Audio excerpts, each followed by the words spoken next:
සාමාන්‍යයෙන් ඕනම සම්මාන උළෙලක් තිබිලා ඉවර වුණාම මම ඉස්සෙල්ලම බලන්නේ හොඳම ප්‍රවෘත්ති නිවේදකයා කවුද? හොඳම වැඩසටහන ඉදිරිපත් කරන්න එහෙම නැත්නම් සම්ප්‍රේෂකයා කවුද කියලා. ඊයේ තිබ්බ සම්මාන උළෙලේදී හොඳම සම්ප්‍රේෂකයා බවට පත් වුණේ සමිත ප්‍රසන්න ආරච්චි. කොහොමද සමිතට මේ සම්මානේ හම්බ වෙන්නේ? සාමාන්‍යයෙන් sannivedakek එහෙමත් නැත්නම් සම්ප්‍රවේශකෙක් නිවේදකෙක් කියලා කියන්නේ කවුද? ඔහු සාමාන්‍ය සමාජයත් එක්ක එහෙමත් නැත්නම් සාමාන්‍ය මිනිසුන්ට ගැටෙන්න බැරි අයත් එක්ක ගැටෙන පුද්ගලෙක්. එහෙම නැත්නම් සාමාන්‍ය සමාජයත් අර ස්ටුඩියෝ එකට ගෙන කෙනෙක් කියලා කියන්නකෝ.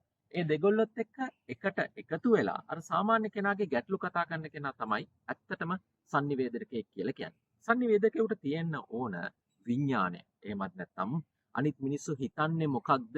මෙතන තව මිනිස්සෙක් හිටියනම් ඒ මිනිස්සයා මොන වගේ ප්‍රශ්නයක් මේ ආගන්තුකයාගෙන් අහයිද කියන වගේ ආකල්පයක් හැමතිස්සෙම sannivedakaya තුල එහෙම නැත්නම් සම්ප්‍රේෂකයා තුල තියෙන්නට ඕන. දෙවෙනි කාරණාව තමයි දැනුම. අපි හැමතිස්සෙම දැනුම බෙදන්න පුළුවන් නම් කෙනෙකුට ඒක අර අමුවෙන් දැනුම බෙදන එක නෙමෙයි. විහිළුව, තහළුව, ඒ වගේම ඒවා හරි සරල කරලා මිනිස්සුන්ට දැනුම දෙන්න පුළුවන් නම් ඔහු දක්ෂ sannivedakෙක් බවට පත් වෙනවා. එහෙම නැත්නම් ඔහු හොඳ සම්ප්‍රේෂකයෙක් බවට පත් වෙනවා. අනිත් කාරණාව තමයි ඔහුගේ මේ අංග චලනයන්. මූණෙන් කතා කරනවා නම්, ඇස් වලින් කතා කරනවා නම්, hina වෙනවා නම්, ඒ වගේ දේවල් වෙනවා නම් මිනිස්සුන්ව ඔහු ඇද බැඳ ගැනීමේ හැකියාවක් තියෙනවා. මේ සියල්ල සමිත සතුව තියෙනවා.